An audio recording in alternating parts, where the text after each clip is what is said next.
जय हिंद दोस्तों, मैं विनोद कुमार आप सबों का अपने YouTube channel the education academy पे स्वागत करता हूं। दोस्तों, आज हम इस वीडियो के माध्यम से, जैसा कि आप थंबनेल में देख चुके होंगे, कि एनटीपीसी सीबीटी 1 29/12/2020 को शिफ्ट 1 में पूछे गए सामान्य अध्ययन के प्रश्नों का हम इस वीडियो के माध्यम से डिटेल एक्सप्लेनेशन करेंगे। तो आप उम्मीद करते हैं जितने भी वीडियो आपको प्रोवाइड किए गए होंगे आप उनका मैक्सिमम बेनिफिट उठा पाए होंगे। तो दोस्तों, आज हम चालू करते हैं सामान्य अध्ययन का।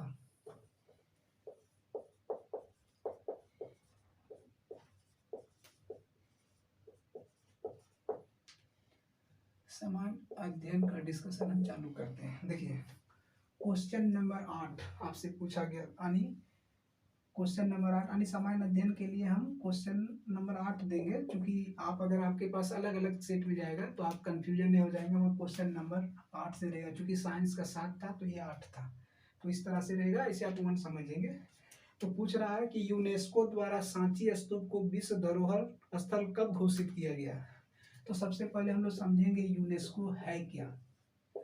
देखिए, इसका फुल फॉर्म होता है यूनेस्को का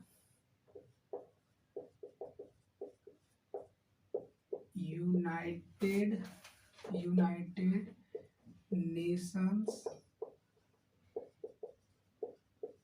educational and Scientific Cultural organisation.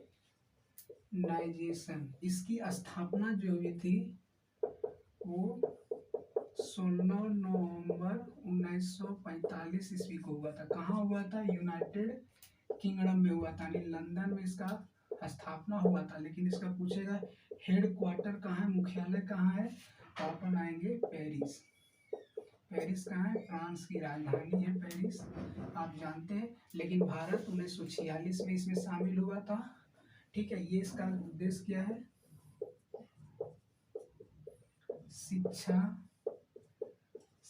सांस्कृतिक एवं विज्ञान को बढ़ावा देता है ये यूनेस्को। ठीक है, अभी जो वर्तमान में इसमें सदस्य देश की संख्या, देश 193, सहायक देश 11, पर्यवेक्षक देश की संख्या 2। वर्तमान में इसके जो अध्यक्ष यानी महान निदेशक जो है आंद्रे अजोले हैं। ठीक है, आप ये यूनेस्को क्या करती है? यूनेस्को जो है विश्व धरोहर सूची में शामिल करता है चीजों को।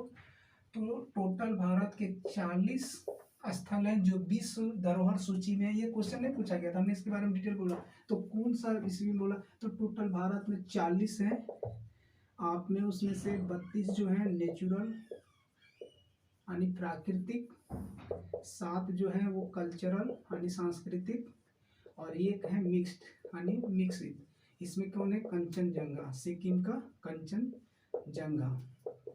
ठीक है, अब देखिए, अभी आप कुछ दिन पहले आपने पेपर में पढ़ा होगा कि 39वां और 40वां, तो काकतीय रुद्रेश्वर मंदिर को भारत का 39वां विश्व धरोहर सूची में शामिल किया गया। काकतीय रुद्रेश्वर मंदिर ये कहाँ है? आपका वारंगल में है। और 40वां आप अभी पढ़े होंगे धोलावीरा, गुजरात का धोलावीरा। ये क्या करता है? उसका रख रखाव करता है। 1983 ईस्वी में भारत में पहली बार 1983 ईस्वी में विश्व धरोहर सूची में सबसे पहले किन किन को शामिल किया गया था? तो अजंता की गुफा, एलोरा का गुफा 1983 में, लाल किला, ताजमहल इत्यादि को किया गया था। लेकिन आपका जो प्रश्न था वो सांची स्तूप, तो सांची स्तूप को कब किया गया था? 1989 में किया गया था। आप जानते हैं कि सांची स्तूप को किसने बनाया था? सम्राट अशोक ने बनाया था। अशोक ने बनाया था। ये सांची कहाँ है? वर्तमान में मध्य प्रदेश में है। तो ऑप्शन 8वां का जो आंसर होगा वो ऑप्शन नंबर बी 1989। सांची का स्तूप को मिला था 1989 में। क्वेश्चन नंबर 9 आपसे पूछा जा रहा है किस देश में सबसे सफल सहकारी कृषि है। तो आप सबसे पहले ये समझेंगे कि सहकारी कृषि क्या है। तो सहकारी कृषि कृषि का एक ऐसा प्रकार है जिसमें कुछ किसान अपने स्वेच्छा से आपस में अपनी जमीन को मिलाकर संयुक्त रूप से खेती करते हैं, मिश्रित खेती करते हैं, वो सहकारी कृषि है। तो ऑप्शन नंबर आप इसमें देखेंगे, नॉर्वे है, दूसरा क्या है, फिनलैंड है, ऑप्शन सी जो है स्वीडन है, और ऑप्शन डी जो है वो डेनमार्क है। तो इसका जो आंसर हो जाएगा वो आपका कौन हो जाएगा, इसका आंसर आपको फिनलैंड होगा। इसका आंसर जो होगा आपको फिनलैंड में सहकारी कृषि का एग्जाम्पल है। अब देखिए ये चारों ऑप्शन जो है हम इसके बारे में पढ़ेंगे। आप जानते हैं कि नॉर्वे की राजधानी ओस्लो, शांति का नोबेल प्राइज, शांति का नोबेल प्राइज आपको यहीं से दिया जाता है। फिनलैंड की राजधानी हेलसिंकी, हेलसिंकी इसकी राजधानी है, यूरोप महादेश में देश पड़ता है। स्वीडन, स्वीडन भी जानते हैं यूरोप महादेश का देश है, इसकी राजधानी स्टॉकहोम। आप जानते हैं कि नोबेल प्राइज 6 क्षेत्रों में दिया जाता है, उसमें से शांति दिया जाता है वहां से, बाकी अन्य 5 नोबेल प्राइज जो है वो आपको स्वीडन की राजधानी स्टॉकहोम से दिया जाता है। डेनमार्क की राजधानी कोपेनहेगन। तो आपका आंसर हो जाएगा फिनलैंड।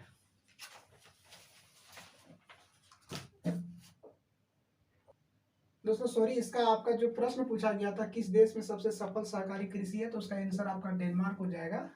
हमने पढ़ने में मिस्टेक कर दिया था। डेनमार्क की राजधानी कोपेनहेगन में सहकारी कृषि का एग्जांपल है, ये आपका आंसर आप डाउनलोड करेंगे। सॉरी उसमें गलती हो गई थी। कि दोस्तों आपसे पूछा जा रहा है क्वेश्चन नंबर 10, HTTP का फुल फॉर्म क्या है। तो आप हम लोग समझेंगे HTTP क्या है। ये क्या होता है, वर्ल्ड वाइड वेब पर, वर्ल्ड वाइड वेब पर जो हाइपर टेक्स्ट डॉक्यूमेंट्स होता है उसको एक स्थान से दूसरे स्थान तक ले जाने के लिए सबसे लोकप्रिय जो प्रोटोकॉल है वो है HTTP। तो उसका जो फुल फॉर्म होगा वो हाइपर टेक्स्ट ट्रांसफर प्रोटोकॉल होगा। ये सारा बहुत सारे प्रश्न पूछे जाते हैं इससे, तो आप इसे सिर्फ फुल फॉर्म याद रखेंगे। एक स्थान से दूसरे स्थान पे ले जाया जाता है हाइपर टेक्स्ट डॉक्यूमेंट्स को जो वर्ल्ड वाइड वेब पे मौजूद होता है। क्वेश्चन नंबर 11 आपसे पूछा जा रहा है कांग्रेस के किस अधिवेशन में स्वराज की प्राप्ति का आह्वान किया गया था। तो सबसे पहले हम लोग समझें कि कांग्रेस पार्टी है क्या, उसकी स्थापना कब हुई। तो आप जानते हैं कि 28 दिसंबर 1885 ईस्वी को बम्बई के गोकुल तेजपाल संस्कृत विद्यालय में भारतीय राष्ट्रीय कांग्रेस की स्थापना हुई थी। टोटल 72 सदस्य थे। डॉक्टर येहो हुम ने उसकी स्थापना किया था, लेकिन उसमें बोला जाएगा कि उसकी अध्यक्षता कौन किया था। तो भारतीय राष्ट्रीय कांग्रेस के प्रथम अधिवेशन का तो व्योमेश चंद्र बनर्जी, WC बनर्जी उसकी अध्यक्षता किए थे प्रथम, और जो येहो हुम थे उसके महासचिव बनाए गए थे। हमने वहां से उसके बारे में आपको बता दिया, भारतीय राष्ट्रीय कांग्रेस के बारे में थोड़ी सी जानकारी। अब देखिए ये चारों डिटेल को, ऑप्शन को हम लोग एक्सप्लेनेशन करते हैं। 1909 ईस्वी में यह अधिवेशन हुआ था लाहौर, वर्तमान में लाहौर पाकिस्तान में है। इसकी अध्यक्षता किया था पंडित मदन मोहन मालवीय ने। 1902 ये गुजरात की में अहमदाबाद में, इसकी अध्यक्षता सुरेंद्र नाथ बनर्जी ने किया था। ठीक है। 1904 ईस्वी में ये हुआ था बम्बई, इसमें कौन किया था, सर हेनरी, अंग्रेज था सर हेनरी आपका सर हेनरी कॉटन ने किया था, सर हेनरी कॉटन ने किया था। और 1906 में देखिए कलकत्ता में हुआ था यह अधिवेशन। दादा भाई नारोजी थे, भाई नारोजी। तो इसी समय स्वराज शब्द का उल्लेख किया गया था, स्वराज शब्द। क्वेश्चन आपसे पूछा जा रहा था कांग्रेस के किस अधिवेशन में स्वराज की प्राप्ति का आह्वान किया था। स्वराज की प्राप्ति का आह्वान किया गया था आपको 1906 कलकत्ता अधिवेशन में। तो आप इन चीज़ों को समझ गए होंगे। हमने आपको कांग्रेस के बारे में बता दिया था। तो 1906 28 दिसंबर 1885 बम्बई के भारतीय राष्ट्रीय कांग्रेस की स्थापना बम्बई में गोकुल तेजपाल संस्कृत विद्यालय डॉक्टर ये वो हुम के द्वारा अध्यक्षता किया था। पहला है इसका WC बनर्जी, टोटल 72 सदस्य थे उसमें। तो ये चीज को आप आसानी से देख लीजिए, आपको समझ में आ जाएगा। तो इसका आंसर हो जाएगा 1906 कलकत्ता अधिवेशन में दादा भाई नौरोजी। देखिए क्वेश्चन नंबर 12, इसका ऑप्शन बहुत लंबा है, इस वजह से मैं लिखूंगा नहीं, आपको मौखिक रूप से बता दूंगा। क्वेश्चन नंबर 12, पुरातात्विक खुदाई के बारे में अर्नेस्ट मेके द्वारा लिखित पुस्तक का नाम क्या है? तो पहला है early Indus civilisation, further excavations and at Mohenjodaro. तीसरा नंबर है डीपर एक्सकेवेशंस एट मोहनजोदड़ो। चौथा है आर्कियोलॉजी ऑफ मोहनजोदड़ो। तो सबसे पहले हम लोग मोहनजोदड़ो के बारे में थोड़ी सी जानकारी ले लेंगे। देखिए मोहनजोदड़ो जो है वर्तमान में कहाँ है? पाकिस्तान के लरकाना जिले के सिंध प्रांत में। जिला पूछा जाएगा तो लरकाना जिला, प्रांत पाकिस्तान, ये सिंध प्रांत। देश पूछा जाएगा तो आप क्या बनाएंगे? पाकिस्तान। नदी बोला जाएगा तो सिंधु नदी के किनारे, सिंधु नदी के किनारे। इसकी खुदाई कब हुई थी? 1921 ईस्वी में राखल दास बनर्जी ने इसकी खुदाई की थी। आप जानते हैं कि भारत में सिंधु सभ्यता की जो खुदाई की जो जानकारी दिया था चार्ल्स मेसन ने। चार्ल्स मेसन ने सिंधु सभ्यता की खुदाई की जानकारी दी थी। और भारतीय पुरातात्विक जो खुदाई करते हैं उसको पुरातात्विक विभाग कहते हैं। भारतीय पुरातात्विक विभाग, भारतीय पुरातात्विक विभाग के जनक किसे बोला जाता है? तो जॉर्ज कनिंघम को भारतीय पुरातात्विक विभाग का जनक कहा जाता है। आप देखिए हम लोग ऑप्शन के अनुसार चलेंगे। तो पुरातात्विक खुदाई के बारे में अर्नेस्ट मेके ने किस द्वारा लिखित पुस्तक का नाम क्या है? तो ऑप्शन नंबर जो बी है, यानी फर्दर एक्सकेवेशंस एट मोहनजोदड़ो। आप इसके बारे में और इसकी जो पुस्तक है वो एक फेमस पुस्तक है इंडस सिविलाइजेशन। इंडस सिविलाइजेशन एक और पुस्तक है। अब इसके मोहनजोदड़ो के बारे में थोड़ा सा आप एक चीज और जान लेंगे। मोहनजोदड़ो में सिंधु सभ्यता का सबसे विशाल स्नानागार और सबसे विशाल क्या था?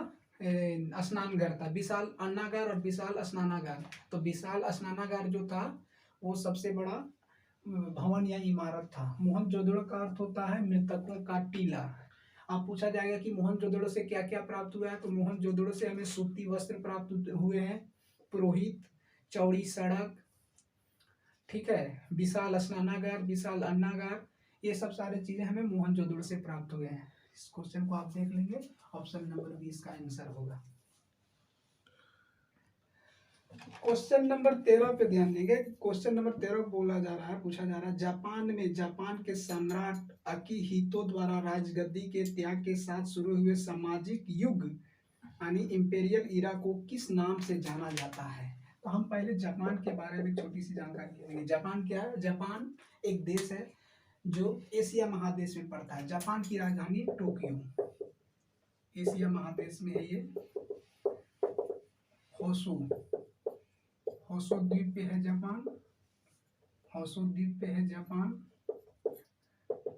आप जानते हैं कि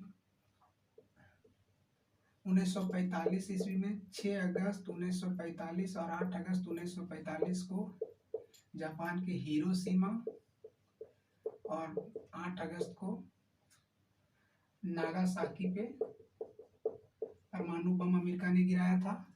ये हो गया। इसमें एक क्वेश्चन आपसे पूछा जाता है कि संयुक्त राष्ट्र संघ का विश्वविद्यालय, तो संयुक्त राष्ट्र संघ का विश्वविद्यालय कहाँ है?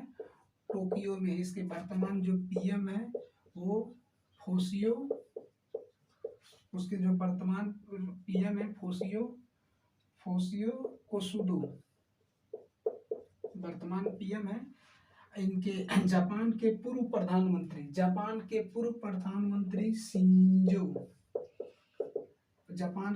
प्रधानमंत्री शिंजो अबे, पूर्व जापानी पीएम। आप जानते हैं कि 2021 ईस्वी में जापान के पूर्व प्रधानमंत्री शिंजो अबे को भारत का दूसरा सर्वोच्च नागरिक सम्मान पद्म विभूषण से सम्मानित किया गया था शिंजो अबे को। वर्तमान पीएम फोशियो कोसुदो पे ये देश स्थित है।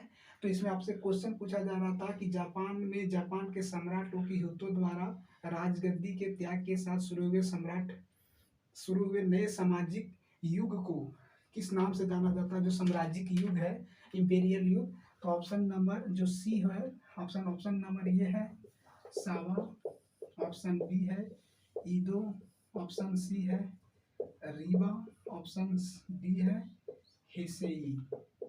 Option number C Rewa. तो पूर्व प्रधानमंत्री जापान के प्रधानमंत्री शिंजो अबे को पद्म विभूषण से सम्मानित किया गया था। इसे पूछता आप ये जानते होंगे कार्ड।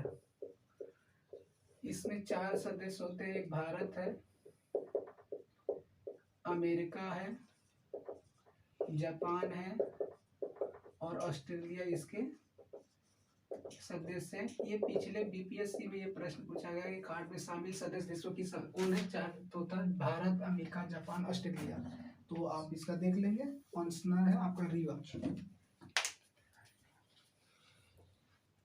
क्वेश्चन नंबर 14 को आप ध्यान से देखेंगे। क्वेश्चन नंबर 14 आपसे पूछा जा रहा है भारत की पहली सुपर फास्ट ट्रेन का नाम क्या है? तो सबसे पहले हम इंडियन ट्रेन, भारत में ट्रेन के बारे में हम बताते हैं। 16 अप्रैल 1853 ईस्वी को मुंबई से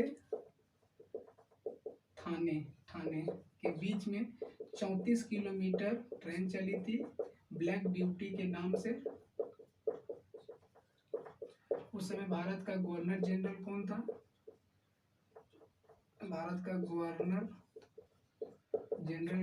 यानी भारत में रेल के जनक किसे कहा जाता है? लॉर्ड डलहौजी।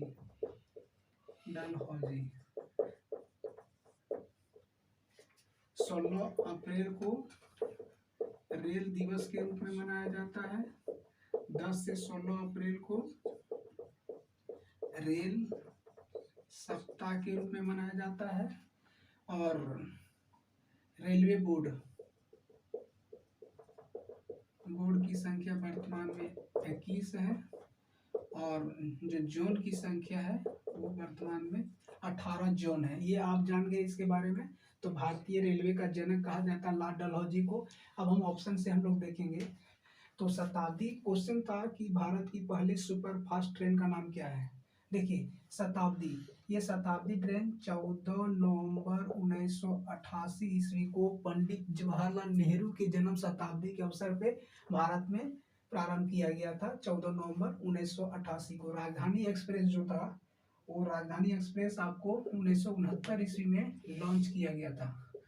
दुरंतो तो जो था वो 2009 में पहले बार लॉन्च किया गया था। डेक्कन क्वीन जो ट्रेन थी वो 1 जून 1930 ईस्वी को प्रारंभ करी गई थी। यही इसका आंसर होगा। तो भारत की सबसे लंबी दूरी तक तय करने वाली जो पहली सुपरफास्ट ट्रेन थी डेक्कन क्वीन थी। ये सेंट्रल रेलवे जोन के द्वारा चलाया जाता है। यह स्टार्ट कहाँ से होता है? ये ट्रेन आपको स्टार्टिंग होता है छत्रपति शिवाजी मुंबई से। ये पहुंचती है कहाँ? पुणे। पुणे पहुंचती, यानी मुंबई से पुणे के बीच ये ट्रेन स्थापित है। तो 1 जून 1930 ईस्वी को चली थी ये ट्रेन, जो भारत के सब पहली सुपरफास्ट ट्रेन था। ये आंसर आपका हो जाएगा डी। शताब्दी आपका 1988, राजधानी 1969, तुरंतो 2009 और डेक्कन क्वीन 1 जून 1930। तो आपका आंसर हो जाएगा ऑप्शन नंबर। क्वेश्चन नंबर 15 आपसे पूछा जा रहा है, किस प्रसिद्ध लेखिका ने माधवी कुट्टी उपनाम का इस्तेमाल किया? तो ऑप्शन नंबर ये जो है, कमला दास ने माधवी कट्टी कुट्टी उपनाम का प्रयोग किया था। जो कमला दास जो थी वो अंग्रेजी एवं मलयालम भाषा की प्रसिद्ध लेखिका थी। 1984 में इन्हें साहित्य के लिए 1984 में इन्हें साहित्य के लिए नोबेल प्राइज के लिए नामित किया गया था। 1984 ईस्वी में नोबेल प्राइज के लिए इन्हें नामित किया गया था। किसके लिए? साहित्य के लिए, लिटरेचर के लिए, लेकिन मिला नहीं था प्राइज। 1985 ईस्वी में इन्हें साहित्य अकादमी प्राइज मिला, साहित्य अकादमी पुरस्कार मिला। आपसे प्रश्न पूछा जाएगा कि साहित्य अकादमी का मुख्यालय कहाँ है? तो न्यू दिल्ली साहित्य अकादमी। ठीक है, ये कितने भाषाओं में देता है? 24 भाषाओं में देता है। आप जानते हैं कि 8वीं अनुसूची, संविधान की 8वीं अनुसूची में 22 भाषा को मान्यता प्राप्त दिया। तो वो 22 भाषा 8वीं अनुसूची वाली अनुसूची के अनुसार, अब किसी दिन हम पूरा इसके बारे में बता देंगे हम लोग। 8वीं अनुसूची, एक अंग्रेजी और एक आपके राजस्थानी, इन भाषाओं में आपको दिया जाता है साहित्य अकादमी पुरस्कार। मुख्यालय का है नई दिल्ली में। तो उन्हें 1985 में साहित्य अकादमी पुरस्कार मिला था माधवी कुट्टी को, अंग्रेजी। क्वेश्चन नंबर 16, सांसद आदर्श ग्राम योजना के प्रेरणा स्रोत कौन है? तो हम लोग सांसद आदर्श ग्राम, देखिए ऑप्शन आपका है लाल बहादुर शास्त्री, ऑप्शन बी है सरदार पटेल, सी है महात्मा गांधी MK गांधी, और डी नंबर है जवाहरलाल नेहरू। देखिए दोस्तों, तो सांसद आदर्श ग्राम क्या है? आप जानते हैं कि गांधी जी गांव का विकास करना चाहते थे। उनका कहना था कि अगर गांव का विकास होगा तो भारत ऑटोमेटिक विकास होगा। आप ये ग्राम पंचायत का जो उल्लेख है अनुच्छेद 40 में है, आप जानते होंगे, संविधान में पढ़ते होंगे अनुच्छेद 40 में। तो गांधी जी का ये विचार था, किनसे प्रेरित था? तो गांधी जी के प्रेरणा से प्रेरित था। लेकिन आप जानते हैं ये सांसद आदर्श ग्राम शुरुआत कब किया गया? तो देखिए 11 अक्टूबर 2000 ईस्वी को, 11 अक्टूबर 2014 ईस्वी को भारत के प्रधानमंत्री नरेंद्र मोदी जी के द्वारा सांसद आदर्श ग्राम योजना की शुरुआत की गई। उस दिन को ही क्यों की गई, आप पूछ सकते हैं। तो देखिए 11 अक्टूबर 1902 ईस्वी को जयप्रकाश नारायण के जन्म तिथि के शुभ अवसर पे सांसद आदर्श ग्राम योजना को लागू किया गया। आप जानते हैं कि भारत में संपूर्ण क्रांति के जनक कौन थे? जयप्रकाश नारायण। ये बिहार से ताल्लुकात रखते थे। 11 अक्टूबर 1902 को इनका जन्म हुआ था। 11 अक्टूबर को अंतर्राष्ट्रीय बालिका दिवस भी मनाया जाता है। तब जब ये भारत छोड़ो आंदोलन के दरमियान इन्हें हजारीबाग जेल, सेंट्रल जेल में बंद किया गया था। वहां से भाग गए थे और नेपाल में जाके छुप गए थे। इन्होंने आजाद दस्ता नामक सेना का गठन किया था। आजाद दस्ता, बहुत महत्वपूर्ण भूमिका इन्होंने अदा की थी भारत छोड़ो आंदोलन में। आजाद दस्ता का निर्माण किसने किया? जयप्रकाश नारायण। हजारीबाग जेल में थे। तो ये इनका आंसर हो जाएगा महात्मा गांधी। अब हम कुछ योजना का नाम बताते हैं जो मोदी जी के द्वारा स्टार्ट किए गए, उसको आप याद रखेंगे। जिससे में आप देखिए, पहला हम बताते हैं बेटी बचाओ बेटी पढ़ाओ योजना, ये योजना आपको 22 जनवरी 2015 को हरियाणा के पानीपत से स्टार्ट किया गया था। ठीक है, दूसरा है आयुष्मान भारत। आयुष्मान भारत इसी को बोलते हैं प्रधानमंत्री जन आरोग्य योजना, जो स्वास्थ्य के क्षेत्र में काम करता है। प्रत्येक गरीब परिवार को 5 लाख रुपए की राशि देता है, कैश रहित राशि। 23 सितंबर 2018 को झारखंड की राजधानी रांची से। तीसरा जो है स्वच्छ भारत मिशन, 2 अक्टूबर 2014 से। चौथा हो जाएगा आपका प्रधानमंत्री जन धन योजना, दुनिया की सबसे बड़ी वित्तीय योजना थी जन धन योजना। 28 अगस्त 2014 को प्रधानमंत्री उज्ज्वला योजना, जिसमें महिलाओं को मुफ्त में गैस सिलेंडर प्रदान किए जाते हैं। 1 मई 2016 उत्तर प्रदेश के बलिया से। तो इसका आंसर हो जाएगा ऑप्शन नंबर सी, गांधी जी से प्रेरित था। बहुत सारे योजनाएं, लेकिन आप इतनी योजना को फिलहाल ध्यान में रखेंगे, किसी दूसरे दिन में आपको फिर से बता दिया जाएगा। तो दोस्तों क्वेश्चन नंबर 17 आपके स्क्रीन पे चल रहा है। क्वेश्चन नंबर 17 क्या पूछा गया था, आप पढ़िए। पूछा है क्वेश्चन नंबर 17, इनमें से भारत के किस वायसराय ने निर्वाचित स्थानीय सरकार निकायों के सृजन को पहल की थी। स्थानीय स्वशासन क्या होता है, जिससे हम लोग लोकल गवर्नेंस करते हैं। स्थानीय स्वशासन की शुरुआत सर्वप्रथम भारत में चोल वंश के द्वारा प्रारंभ किया गया था, लेकिन हम आधुनिक भारत की बात करेंगे तो लॉर्ड रिपन के द्वारा स्थानीय स्वशासन, लोकल गवर्नेंस, ये क्या होता है। तो आप जानते हैं कि ये लोकतांत्रिक विकेंद्रीकरण करना, मतलब उसका विस्तार करना, लोकतंत्र का विस्तार करना। तो किसने किया था, लॉर्ड रिपन ने। इसका लॉर्ड रिपन का जो कार्यकाल था 1880 से 1884 था। लॉर्ड बेवेल का जो कार्यकाल था 1943 से लेकर 1947 था। लॉर्ड इरविन का कार्यकाल 1926 से 1931 था। लॉर्ड रीडिंग का जो कार्यकाल था 1921 से लेकर 1926 था।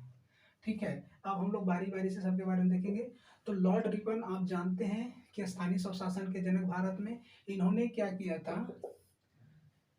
भारत में सर्वप्रथम जनगणना कब हुई थी, तो 1872 में लॉर्ड मेयो के शासनकाल में भारत में सर्वप्रथम जनगणना की शुरुआत हुई थी। लेकिन आपसे नियमित जनगणना की बात बोलेगा, तो नियमित जनगणना 1881 में नियमित जनगणना की शुरुआत लॉर्ड रिपन के शासनकाल में हुई थी। वर्नाक्यूलर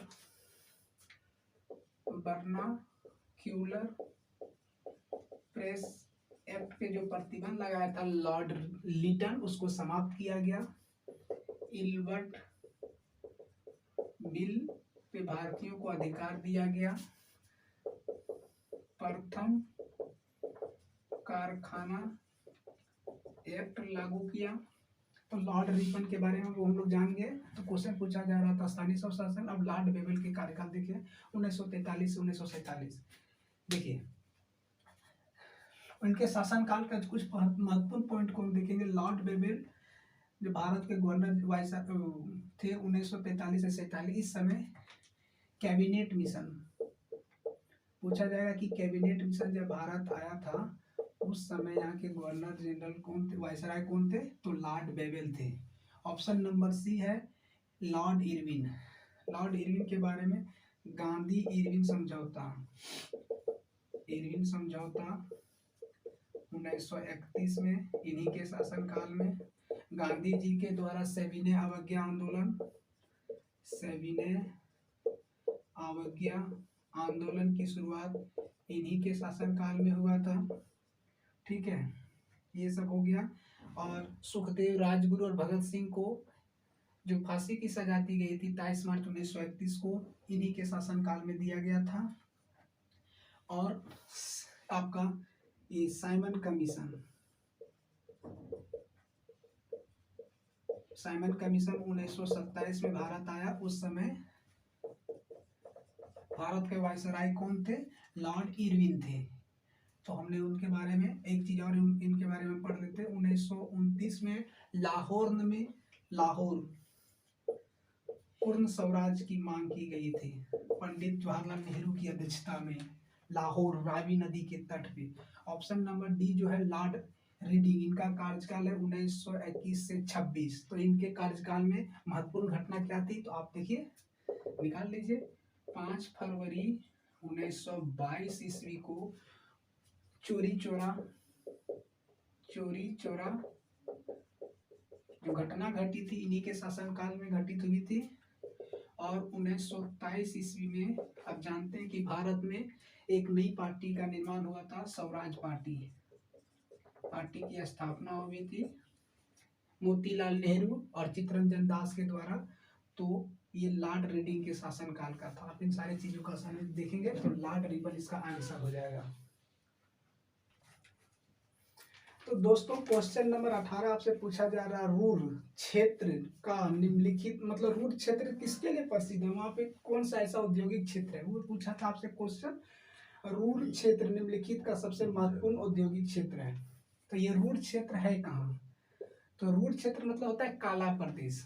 तो जर्मनी में ये क्षेत्र पड़ता है जो कोयले के उत्पादन के लिए बहुत फेमस है पूरे दुनिया में। अगर भारत का रूर क्षेत्र पूछा जाए तो ये क्षेत्र है जर्मनी में। भारत का रूर प्रदेश पूछा जाए तो आप झारखंड बनाएंगे, क्योंकि झारखंड जो है वो कोयला का सर्वाधिक उत्पादन झारखंड में होता है। तो जर्मनी आप देखेंगे हम लोग, फ्रांस की राजधानी है पेरिस, जर्मनी की राजधानी है बर्लिन, हंगरी की राजधानी है बुडापेस्ट और डेनमार्क की राजधानी है कोपेनहेगन। अभी हमने एक क्वेश्चन आया था दोस्तों, आप पढ़े होंगे, क्वेश्चन में हमने आपको डिस्कशन भी करा। क्वेश्चन नंबर जो 9 है उसमें पूछा था सहकारी कृषि के लिए। तो ये डेनमार्क जो था सहकारी कृषि के लिए फेमस है। तो झारखंड, भारत का रूर प्रदेश झारखंड, जर्मनी है कोयला उत्पादन के लिए फेमस है जर्मनी। Option number B. चलिए आगे बढ़िए। दोस्तों क्वेश्चन नंबर 19 आपसे पूछा जा रहा है कि जीएसटी किस तरह का कर है। तो सबसे पहले जीएसटी के बारे में हम लोग समझेंगे। इसका फुल फॉर्म होता है गुड्स एंड सर्विस टैक्स, यानी वस्तु एवं सेवा कर, यानी वस्तु और सेवा के ऊपर जो कर लगाया जाता है उसे हम जीएसटी करते हैं। ठीक है, जैसे आप कोई सामान खरीदते हैं मार्केट में, जैसे आम खरीदने के लिए, कलम खरीदे तो वस्तु हो गया, और सर्विस जैसे हम आपको शिक्षा प्रदान कर रहे हैं तो वो सर्विस है। ठीक है, इस पे जो टैक्स लगता है वो हो गया आपका जीएसटी। तो ये क्या है? एक प्रकार का अप्रत्यक्ष टैक्स है। इसमें जनता यानी भारत की जो नागरिक है डायरेक्ट टैक्स नहीं देती। जैसे आप देखिए, आप ऑनलाइन जब कोई क्लासेस खरीदते होंगे तो जीएसटी के रूप में पैसा उसमें काटता है, 18% जीएसटी है शिक्षा पे, हो गया। अब किसी भी समय दवा को, अब जैसे मेडिकल से दवा दुकान खरीद के आते हैं, आपने डायरेक्ट टैक्स नहीं दिया, लेकिन आप देखिएगा पीछे में लिखा रहेगा इंक्लूसिव ऑफ ऑल टैक्सेज, मतलब आपने इनडायरेक्टली रूप से टैक्स दिया है जो दवा में ही ऑलरेडी ऐड कर दिया गया है। ठीक है, ये जीएसटी की चर्चा संविधान के अनुच्छेद 279 ए में किया गया है। जीएसटी 279 के ए में इसका उल्लेख है, और इसमें 5 प्रकार के टैक्स स्लैब होते हैं। 5 टैक्स स्लैब होते हैं। कौन कौन होते हैं? एक 0% होता है, दूसरा 5% होता है, तीसरा आपका 12% होता है, चौथा आपका 18% होता है, और पांचवा आपका 28%। ये जीएसटी के टैक्स स्लैब है। इसमें क्या होता है, इसके प्रमुख कौन होते हैं? तो एक जीएसटी काउंसिल होता है। उससे पूछेगा कि जीएसटी काउंसिल में सदस्यों की संख्या, तो टोटल 33 सदस्य इसके होते हैं। 2 केंद्र से होते हैं, 28, भारत में 28 राज्य हैं तो भारत से 28 राज्यों से आएंगे। आप जानते हैं कि 3 भारत में क्या है, 3 ऐसे केंद्र शासित प्रदेश हैं। केंद्र शासित प्रदेश जहाँ पे क्या है राज्य विधानसभा है। तो आप जोड़ लीजिए 28 और 2 30 और 3 33। जीएसटी काउंसिल का जो हेड होता है वो कौन होते हैं, तो केंद्रीय वित्त मंत्री। केंद्रीय वित्त मंत्री इसके हेड होते हैं। केंद्र से और जो होते हैं वो कौन होता है, वित्त, ये वित्त राज्य मंत्री। केंद्रीय वित्त राज्य मंत्री, और राज्यों से वित्त मंत्री होते हैं, और केंद्र शासित ये हो गया आपका जीएसटी। तो इसका संविधान संशोधन पूछता है आपसे, जीएसटी का किसवां संविधान संशोधन से इसका बोले तो 101वां संविधान संशोधन। 101वां संविधान संशोधन है जीएसटी। ये क्या है, एक अप्रत्यक्ष कर है, कई सारे करों को मिलाकर अप्रत्यक्ष कर। जैसे आप पहले सुनते होंगे कि मनोरंजन कर अलग लगता था, एक्साइज ड्यूटी अलग लगता था, बिक्री पे अलग कर लगता था, उन सारे टैक्स को कंबाइन करा दिया गया जीएसटी के अंतर्गत। यानी एक देश एक कर, एक आप ऐसा कह सकते हैं, तो कर दिया, यह एक प्रकार का अप्रत्यक्ष कर हो गया। ठीक है, आज में 101वां संविधान संशोधन ये कब लागू हुआ था, तो 1 जुलाई 2017 को भारत में लागू हुआ था। पूछा जाएगा कि जीएसटी को लागू करने वाला पहला राज्य, तो आसाम, और सबसे अंतिम में जम्मू कश्मीर में हुआ था। आप जीएसटी के बारे में इतना जानिए, आपसे प्रश्न लगभग नहीं छूटेंगे। अब हम इसके ऑप्शन को डिस्कस करेंगे। ऑप्शन में क्या था, ऑप्शन में था मूल्य संवर्धित कर। मूल्य संवर्धित कर, इसको हम लोग वेट बोलते हैं, वेट, वेट हो गया। और दूसरा है आयकर, प्रत्यक्ष कर, आएगा प्रत्यक्ष कर। ऐसे जो टैक्स होते हैं वो दो प्रकार के होते हैं, एक प्रत्यक्ष एक अप्रत्यक्ष कर। तो इन सारे अप्रत्यक्ष करों को इसमें शामिल कर दिया। तो बैट जो था, बैट था, बिक्री कर, एक्साइज ड्यूटी, मनोरंजन, ये सब अप्रत्यक्ष कर था, तो उसको जीएसटी में शामिल कर दिया गया। तो जीएसटी क्या है, एक अप्रत्यक्ष कर है। अब हम लोग प्रत्यक्ष कर की बात करें, जैसे हम लोग इनकम टैक्स जो देते हैं, प्रत्यक्ष कर में क्या हो गया, हम लोग जो इनकम टैक्स देते हैं, कॉर्पोरेट टैक्स यानी निगम टैक्स, ये सब जो है वो प्रत्यक्ष कर है। तो आप इसको देखेंगे तो इसका आंसर हो जाएगा जीएसटी कहना है क्या है, तो अप्रत्यक्ष कर है, ऑप्शन डी। क्वेश्चन नंबर 20 आपसे पूछा जा रहा है, भारतीय संविधान में स्वतंत्रता, समानता और बंधुत्व की अवधारणा किस देश से ली गई है। तो समानता, स्वतंत्रता, बंधुत्व, गणतंत्र और प्रस्तावना, ये जो है आपके फ्रांस के संविधान से लिया गया है। यानी ऑप्शन नंबर बी इसका आंसर होगा, फ्रांस से लिया गया है। स्वतंत्रता, समानता, बंधुत्व, गणतंत्र और प्रस्तावना फ्रांस से संविधान से लिया गया है, इसका आंसर होगा आपका ऑप्शन नंबर ये था रसिया। यानी यूएसएसआर को हम लोग रसिया बोलते हैं। रसिया के संविधान से क्या लिया गया, मौलिक कर्तव्य, डीपीएस, मौलिक कर्तव्य सॉरी, फंडामेंटल जो ड्यूटीज है, मौलिक कर्तव्य, वो रसिया से संविधान से लिए गए हैं।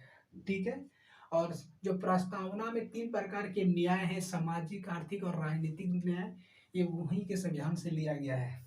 ऑप्शन नंबर सी है ब्रिटेन।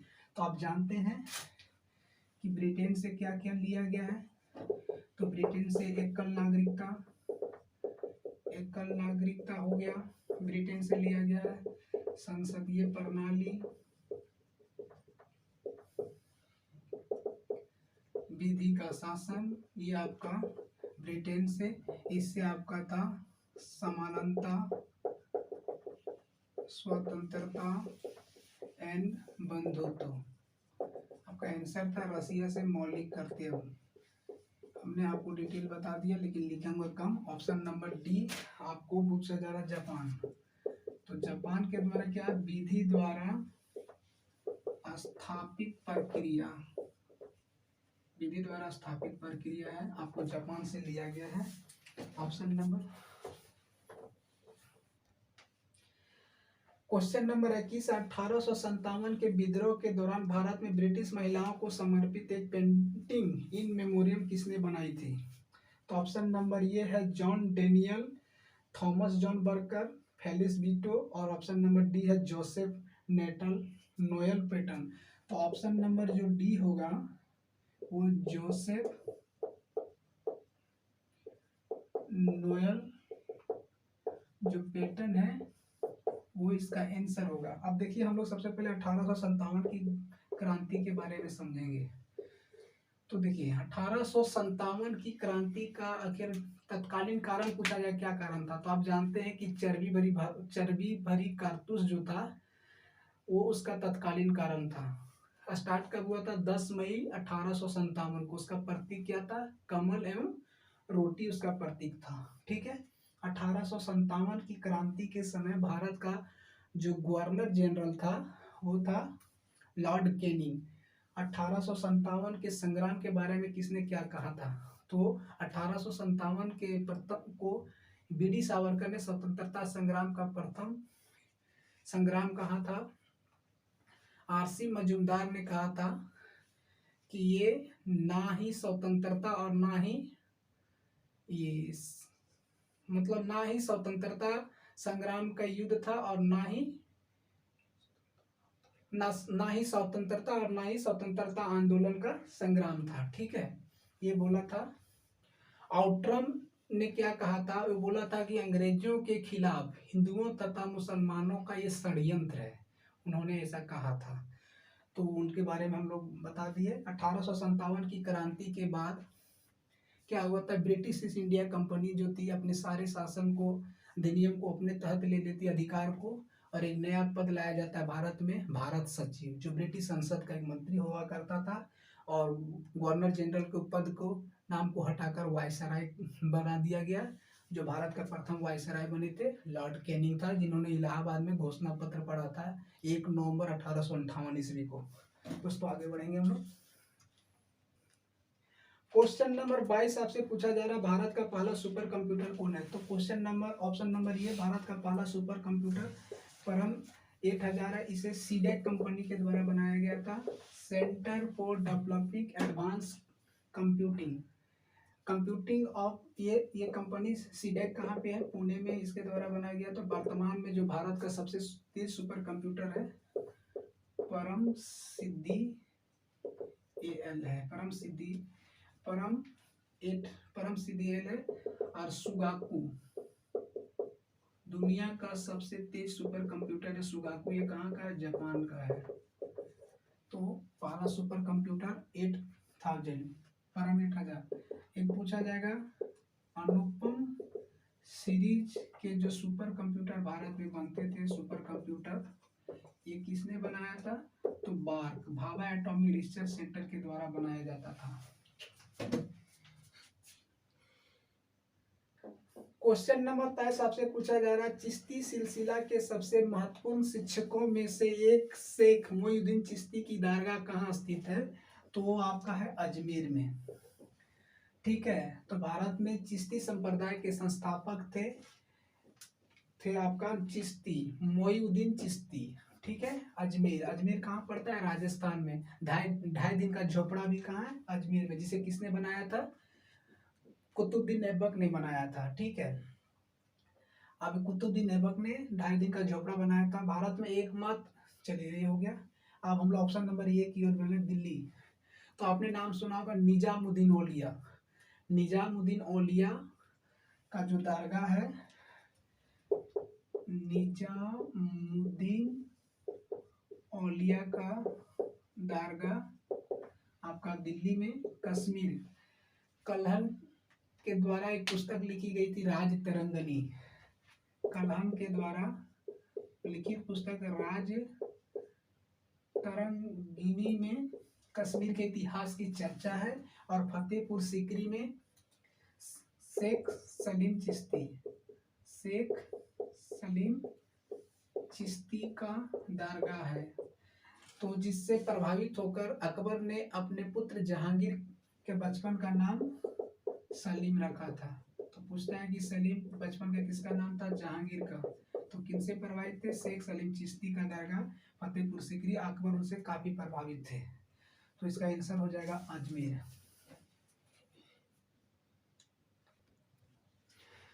तो दोस्तों आपका क्वेश्चन नंबर 24 आपसे पूछा जा रहा है, भारत का संविधान दिवस किस दिन को मनाया जाता है?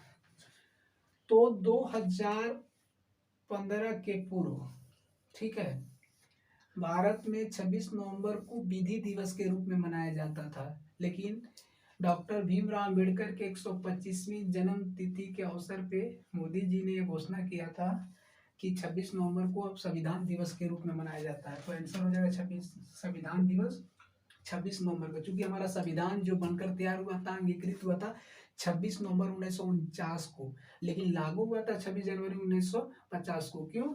क्योंकि आपको पता है कि 26 जनवरी 1930 में लाहौर अधिवेशन में पूर्ण स्वाधीनता बनाया गया था पंडित नेहरू के द्वारा, तो उस डेट को रखा गया था। वो तो आप जानते ही होंगे। 15 अगस्त को नेशनल हॉलीडे है, क्योंकि इस दिन हमारे देश को आज़ादी मिली थी। 26 जनवरी हमारा गणतंत्र लागू हुआ था, हमारा संविधान लागू हुआ था, यानी गणतंत्र दिवस नेशनल हॉलीडे। 14 अप्रैल को डॉक्टर भीमराव अम्बेडकर का जन्म दिवस मनाया जाता है। 26 नवंबर को भारत में एक और चीज मनाया जाता है, आप सुने होंगे, भारत में श्वेत क्रांति के जनक डॉक्टर वर्गीज कुरियन। तो श्वेत क्रांति क्या था? दूध के उत्पादन में वृद्धि करना। तो डॉक्टर वर्गीज कुरियन के जन्म दिवस के अवसर पर भारत में नेशनल मिल्क डे मनाया जाता है। तो इसका आंसर हो जाएगा option number D. Question number 25 आपसे पूछा जा रहा है, भारतीय राष्ट्रीय कांग्रेस का गठन किसने किया था? तो आप जानते हैं कि इंडियन नेशनल कांग्रेस की स्थापना 28 दिसंबर 1885 ईस्वी को डॉक्टर ये वो हुम की ने किया था, ठीक है। लेकिन कहाँ पे हुआ था ये? तो बम्बई के गोकुल तेजपाल संस्कृत विद्यालय में हुआ था, जिसमें टोटल सदस्य 72 सदस्य शामिल थे। उस समय आपसे प्रश्न पूछा जाएगा कि भारत में गवर्नर जनरल कौन था? तो लॉर्ड डफरिन के शासनकाल में हुआ था। उसके प्रथम अधिवेशन की अध्यक्षता किन्होंने की थी? व्योमेश चंद्र बनर्जी यानी डब्ल्यू.सी. बनर्जी ने की थी, ठीक है। भारतीय राष्ट्रीय कांग्रेस के प्रथम मुस्लिम अध्यक्ष कौन थे? बदरुद्दीन तैयबजी, 1887 मद्रास में, ठीक है। तो आपसे वो पूछा है, अब यहाँ से हमसे क्वेश्चन पूछा जा रहा है कि भारतीय राष्ट्रीय कांग्रेस का गठन किसने किया? तो भारतीय राष्ट्रीय कांग्रेस का गठन 28 दिसंबर 1885 को बम्बई के गोकुल तेजपाल संस्कृत विद्यालय में 72 सदस्य मौजूद थे, ये वो हुम ने किया। ये वो हुम उसके क्या महासचिव बनाए गए, और व्योमेश चंद्र बनर्जी यानी डब्ल्यू.सी. बनर्जी उसके अध्यक्षता किए थे, ठीक है। अब दादा भाई नौरोजी, ऑप्शन नंबर ये देखेंगे, फिरोज शाह मेहतर 1890 में भारतीय राष्ट्रीय कांग्रेस की अध्यक्षता किया। 1885 जो प्रथम अधिवेशन था, डब्ल्यू.सी. बनर्जी, दादा भाई नौरोजी भारतीय राष्ट्रीय कांग्रेस के 3 बार अध्यक्ष बने। कब कब बने? तो 1886, 1893, 1906। 1906 में कलकत्ता, 1886 में कलकत्ता, और 1993 में आपका ये बने थे आपके लाहौर में, इसकी अध्यक्षता की थी। तो ये आपसे प्रश्न पूछा गया कि भारतीय राष्ट्रीय कांग्रेस का गठन डॉक्टर ये वो हूँ फिरोज शाह मेहता जो थे 1890 में, ये कलकत्ता में इंडियन नेशनल कांग्रेस की अध्यक्षता किया था। तो आपका ये हो जाएगा दादा भाई नौरोजी 3 बार, कलकत्ता में 1886, 1893 लाहौर, 1906 में कलकत्ता। तो आंसर हो जाएगा ये वो हूँ, ऑप्शन नंबर डी। देखिए आपसे प्रश्न पूछा जा रहा है, निम्न में से कौन सी भारत की सबसे ऊंची चोटी है? देखिए ऑप्शन के अनुसार इसमें तो आपका हो जाएगा कंचनजंगा, लेकिन हम आपको बताते हैं कि माउंट एवरेस्ट की ऊंचाई जो है आपका 8050 मीटर है लगभग, थोड़ा सा पॉइंट में इधर उधर होगा तो लगभग। दोस्तों माउंट एवरेस्ट की जो ऊंचाई है 8850 मीटर है, हमने 8000 बोल दिया था। अनाईमुड़ी जो है अन्नामलाई पहाड़ी की सबसे ऊंची चोटी है, तमिलनाडु में है, 2695 मीटर इसकी ऊंचाई है। कामेत जो है उत्तराखंड में है, बृहद हिमालय का भाग है, ये कंचनजंगा कहाँ है, किस सिक्किम में है। कितना हो जाएगा, कंचनजंगा 8598 मीटर इसकी ऊंचाई है। लेकिन देखिए आपसे अगर प्रश्न पूछा जाएगा इसके अनुसार तो आपका ऑप्शन नंबर ये कंचनजंगा होगा, लेकिन भारत की जो सबसे ऊंची चोटी है वो आपका है K2 यानी गॉडविन आस्टीन, जिसकी ऊंचाई है 8611 मीटर। अगर आपसे पूछा जाएगा कि भारत की सबसे ऊंची चोटी तो K2 गॉडविन आस्टीन, लेकिन इसमें ऑप्शन में नहीं था, तो उसके बाद है कंचनजंगा तीसरी, तो आपका आंसर हो जाएगा कंचनजंगा, क्योंकि उसकी ऊंचाई है 8598। अगर क्वेश्चन में पूछा जाए कि भारत में सबसे ऊंची चोटी तो कंचनजंगा, और भारत की सबसे ऊंची चोटी तो K2 Godwin Austen 8611 metre, Mount Everest 8850 metre, Anamudi Anamalai पहाड़ी की 2695। देखिए दोस्तों आपसे क्वेश्चन नंबर 27 पूछा जा रहा है, निम्नलिखित में से कौन सा एक बाघ संरक्षित है। ऑप्शन नंबर हम देखेंगे, ध्यान देंगे। ऑप्शन नंबर है केदारनाथ वन्य जीव अभयारण्य। ऑप्शन नंबर बी आपसे पूछा बताया जिम कॉर्बेट, और उसके बाद great Himalayan national park. Option number D है गिर नेशनल पार्क। देखिए आपका टाइगर रिजर्व, तो टाइगर रिजर्व क्या होता है, बाघों के संरक्षण के लिए चालू किया गया था 1973 में। टाइगर प्रोजेक्ट की शुरुआत किया गया था 1973 में। भारत में बाघों की सर्वप्रथम गणना एक टाइगर प्रोजेक्ट 1973 में चालू हुआ था। भारत में बाघों की जनगणना 1972 में हुई थी। भारत का जो पहला टाइगर रिजर्व क्षेत्र था वो जिम कॉर्बेट नेशनल पार्क, ये उत्तराखंड में है। इसका पुराना नाम है हेली नेशनल पार्क, आपसे पूछा जा सकता है। तो ये आपका जो है टाइगर रिजर्व के लिए है। अब हम लोग पढ़ते हैं, देखिए वर्तमान में भारत में 53 टाइगर रिजर्व एरिया है। गुरु घसीदा नेशनल पार्क जो है, गुरु घसीदा नेशनल पार्क लास्ट यानी 53वां ये आपका टाइगर रिजर्व क्षेत्र है। अगर वर्तमान में सबसे ज्यादा विश्व में अगर बाघों की बात की जाए किस देश में है, तो 2018 के आंकड़े के अनुसार भारत में सबसे ज्यादा बाघ है, 2967 बाघ है 2018 के अनुसार भारत में बाघ की संख्या। यानी दुनिया में सबसे ज्यादा बाघ कहाँ पाए गए हैं वर्तमान में, तो भारत में 2967।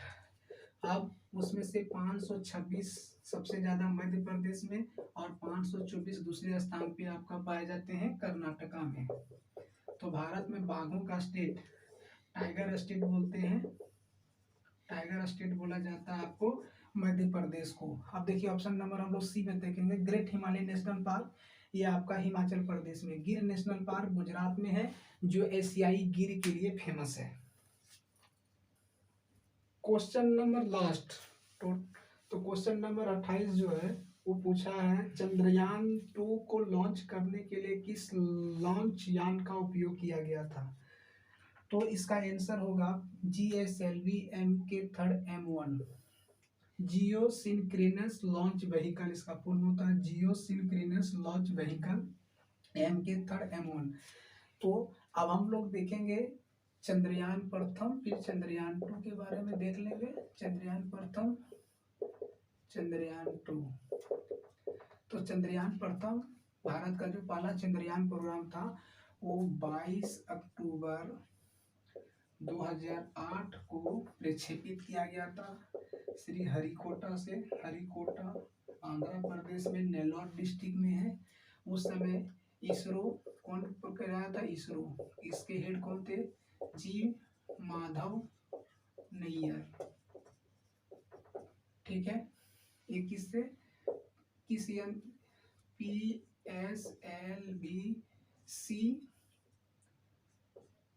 PSLV C11 के द्वारा किया गया था। और चंद्रयान 2 जो है तो 22 जुलाई 2019 को चंद्रयान-2 प्रक्षेपित किया गया श्रीहरिकोटा से। इस समय ये इसरो के किसके द्वारा, इसरो के द्वारा। हेड कौन थे, के सिवन। ये इसका उद्देश्य क्या था, कहाँ तक ये पहुंचेगा, तो कहाँ पहुंचेगा, कहाँ लैंड होगा, तो चंद्रमा के दक्षिणी ध्रुव। इसमें जो आपका रोवर था वो प्रज्ञान था और लैंडर जो था वो विक्रम था। तो इस प्रश्न को आप देखेंगे आसानी से। तो दोस्तों उम्मीद करते हैं आपको ये सारी चीजें अच्छे से समझ में आ गई होगी। आप इन सारे प्रश्नों को आपने देख लिया। यहाँ पे आपसे पूछा जा सकता है कि श्रीहरिकोटा से नेल्लोर डिस्ट्रिक्ट में है, आंध्र प्रदेश में, उसका नाम क्या है जहाँ से छोड़ा जाता है, तो प्रोफेसर सतीश धवन केंद्र है श्रीहरिकोटा में, वहाँ से ये प्रक्षेपित किए जाते हैं। प्रोफेसर सतीश धवन भी इसरो के चेयरमैन रह चुके थे, ये आपको जानना है। तो 22 जुलाई 2019 को GSLV M के 3rd M1, ये बहुत इंपॉर्टेंट प्रश्न है, तो आप इसे, तो उम्मीद करते हैं आपको ये क्लास अच्छा लगा होगा। आप अपना कमेंट हमारे कमेंट बॉक्स में डालेंगे और उम्मीद करते हैं कि आप इससे अधिकतम बेनिफिट उठा रहे होंगे। मिलते हैं नेक्स्ट क्लास में। जय हिंद।